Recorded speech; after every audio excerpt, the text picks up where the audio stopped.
పరిశుద్ధ పాపు గారు, లియో పాపు గారు 4వ పీఠాధిపతిగా నియమించినటువంటి సందర్భాన్ని పురస్కరించుకొని ఎల్లుండి జరగబోయే పట్టాభిషేకాన్ని స్మరించుకుంటూ ఈ రోజున మనమందరము ఈ ప్రెస్ కాన్ఫరెన్స్ నిర్వహించుకుంటున్నాం. ఈ ప్రెస్ కాన్ఫరెన్స్ని ఏర్పాటు చేసినటువంటి మా వరంగల్ మేతరాసన ప్రెస్ కమిటీ సభ్యులందరికీ, ముఖ్యంగా ఫాదర్ ఎం జైపాల్ గారికి, వారి బృందానికి నేను ప్రత్యేక వందనాలు తెలియజేస్తున్నాను. ఈ సందర్భంగా ఇక్కడికి విచ్చేసినటువంటి పాత్రికేయ మిత్రులందరికీ నేను శుభములను తెలియజేస్తూ,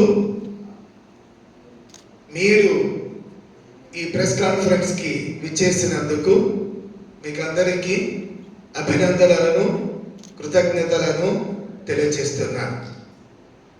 ఈ రోజున ఎంతమంది పత్రికేయులు ఈ మా ఆహ్వానాన్ని సహృదయంతో స్వీకరించి విచ్చేసాము, అదే సంఖ్యలో వస్తారని చెప్పి ఆశిస్తూ అన్ని ఏర్పాట్లు చేస్తూ ఉన్నాం. ఇదే సందర్భంగా నూతనంగా నిర్మించుకున్నటువంటి బిషప్స్ హౌస్ ఆ రోజు ప్రారంభించి ఆశీర్వదించి అధికారపూర్వకంగా ఇక అప్పటి నుండి దానిని వరంగల్ మేతరాసన గురువులకు, మతవాసులకు, విశ్వాసులందరికీ అది ఒక కేంద్రముగా ఉండబోతూ ఉంది. అలాగే ఈ గొప్ప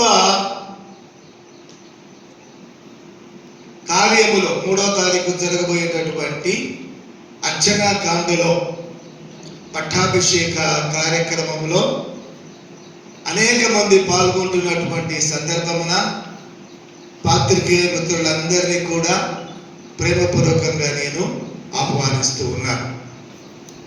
నేను బాధ్యత చేపట్టిన తర్వాత ఈ మన వరంగల్ మేతరాసనాన్ని అన్ని రంగాలలో, విశ్వాసములో, క్రైస్తవ జీవితములో, ఆధ్యాత్మిక విషయములలో ఎవడు రొట్టె వాడు తింటే అది ప్రకృతి సహజం, పక్కవాడిని దోసుకొని తింటే అది వికృతి, మంచిది కాదు. మనకున్నది 10 మందికి పంచి పెడితే అదే సంస్కృతి. మనకు కావాల్సింది స్వార్థం కాదు, సొంతగా కాదు, 10 మందికి మేలు చేస్తూ జీవించడం.